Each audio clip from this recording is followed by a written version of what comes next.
Porque se for para falar de crime organizado, então agora nós vamos ter que vamos ter que ter conversa séria.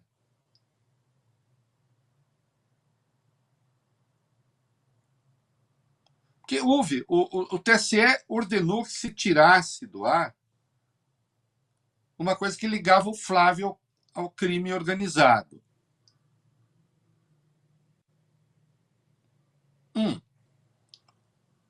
Eu quero falar a respeito. Vamos lá. Olha, a ministra Estela Aranha, do Tribunal Superior Eleitoral, ela ordenou, numa decisão liminar, a remoção de posts das redes sociais que associam Flávio Bolsonaro ao crime organizado. Esse caso vai ser submetido ao plenário do TSE para avaliação dos demais ministros e a data do julgamento ainda não foi marcada. Enquanto isso, a decisão segue em vigor. Ao determinar essa derrubada das publicações, a ministra acatou um pedido apresentado pelo Diretório Nacional do PL. O processo tem como os alvos os deputados federais petistas Gleisi Hoffmann, Lindbergh Farias e Rogério Correia, e o ministro da Secretaria-Geral da Presidência, o Guilherme Boulos. Também são citados no processo os responsáveis pelas contas PT na Câmara, Lula Conta Comigo, Brasil pra Frente, Anti-Bolsonaro Real e Lázaro Rosa, além de Aurilene Monteiro, que é uma empresária conhecida como a Gata Canhota, apontada como uma responsável por perfil de pessoa jurídica numa rede social. Na ação, o PL afirma que os posts que associam Flávio a facções criminosas foram amplamente difundidos em diferentes redes sociais. Também diz que as postagens teriam o objetivo de construir uma suposta ligação do Flávio com o crime organizado, colocando a imagem do senador no centro de investigações alheias, com potencial de induzir o eleitorado a erro. Segundo a ministra Estela Aranha, o conteúdo divulgado extrapola os limites da crítica política admissível. Ainda para Estela Aranha, as publicações não se restringem à manifestação de opinião ou ao debate público sobre possíveis posições políticas, mas constroem uma narrativa que associa o pré-candidato a organizações criminosas, inclusive o Comando Vermelho, sem indicação de qualquer dado concreto, investigação formal ou imputação jurídica que o vincule à operação policial. Essa liminar determina a remoção das publicações em até 24 horas. Eu vou falar alguma coisa aqui, eu duvido, mesmo que o Flávio vai pedir para tirar do ar, eu duvido que a ministra Estela Aranha, ou o ministro Nunes Marques, ou o ministro André Mendonça, que são os três que podem retirar coisas do ar, eu duvido que eles vão retirar. Não retira que eu vou ficar magoado, hein? Vou ficar magoado. Será censura à imprensa.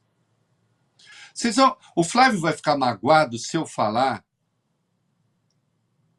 que ele era ligado ao Adriano da Nóbrega, chefe de uma milícia no Rio de Janeiro, chamado Escritório do Crime, que ele condecorou o Adriano da Nóbrega, bandido, criminoso, assassino,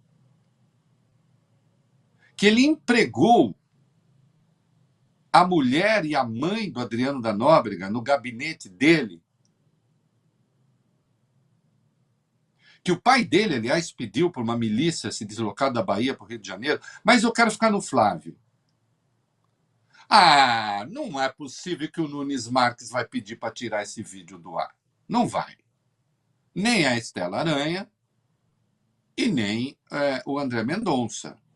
Porque senão estará censurando o próprio Flávio. Na entrevista ao Roda Viva em 8 de abril. Conta para nós, Flávio, confessa que você realmente fez tudo isso com Adriano da Nóbrega. Seu chapa, seu brother, seu amigão.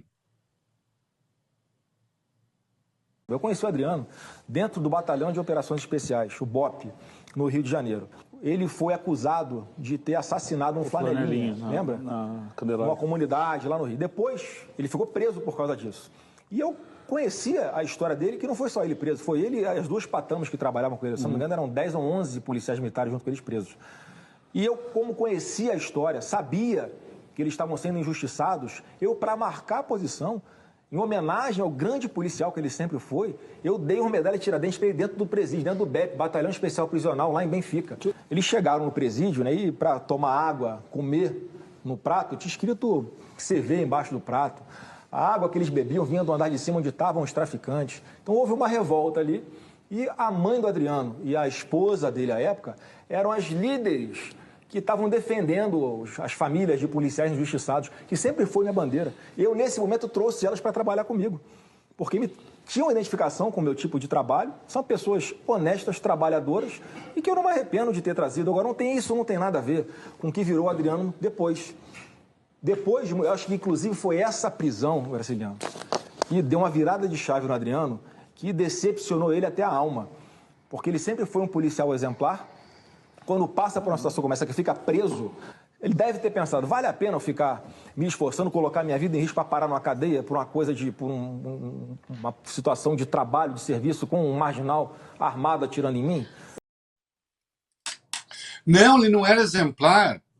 Aliás, veja, a propósito, o documentário Vale o Escrito, sobre os bicheiros, com quem ele trabalhou também, era matador de bicheiro.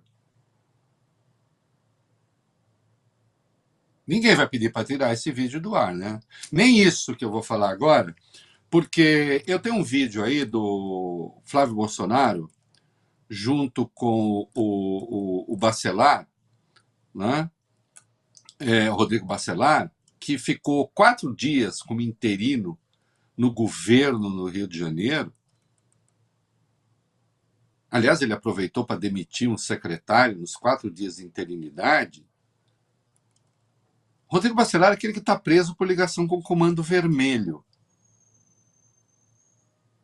E no dia 4 de julho de 2025, né? Não, no dia 8 de julho de 2025, não, 4 mesmo, dia 4 de julho de 2025, eis Rodrigo Bacelar junto com Flávio Bolsonaro. O cara ligado ao Comando Vermelho, segundo as investigações, junto com Flávio Bolsonaro.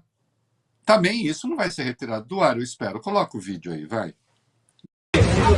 Flávio, fala pra gente aí sua presença nessa resenha aqui convocada pelo Alexandre Martins. Aqui é um craque, né, um prefeito amigo e essa cidade é maravilhosa. Fala aqui, Bacelar, quero saber aqui, eu quero saber essa resenha aqui.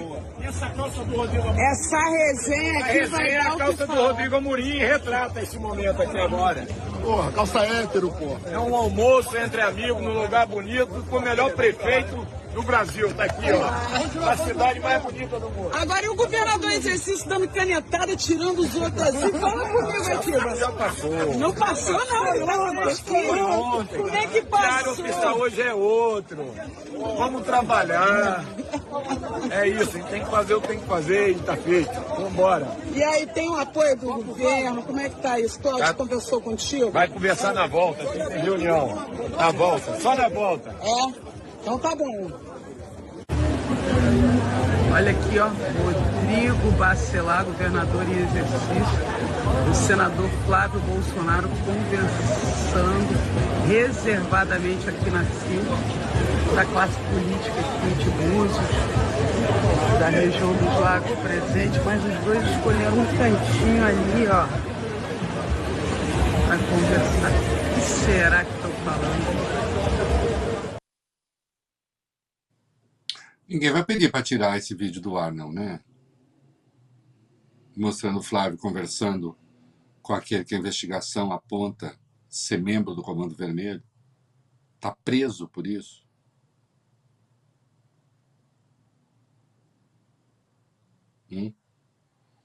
Que, segundo os termos da ministra Estela Aranha, isso aqui é objetivo, inclusive.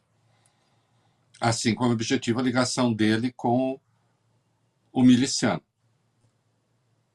a quem deu medalha.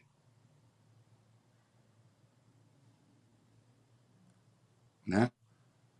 E a gente vê ali o Bacelar todo cheio de si, todo poderoso, canetada porque ele demitiu, ele ficou 4 dias na interinidade enquanto o Cláudio Castro viajou e demitiu o Washington Reis, que era secretário de transporte, porque disse que ele estava muito próximo do Eduardo Paes.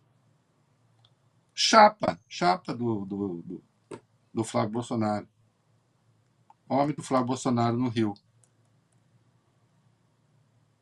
De um lado milícia, do outro Comando Vermelho. É ligado? Não estou falando que é ligado.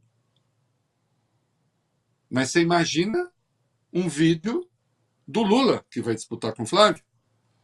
o Lula confabulando com... Ei, Rafa, imaginou o Lula confabulando com o chefão do Comando Vermelho?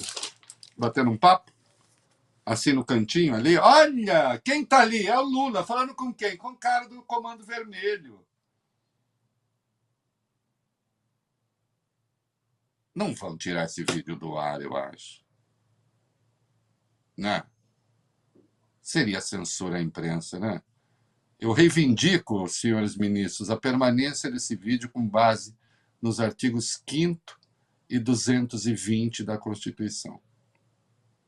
Se tirarem, eu vou querer debater artigo 5º e 220. Eu vou chamar, vou pedir para entrevista. A gente entrevista no ar.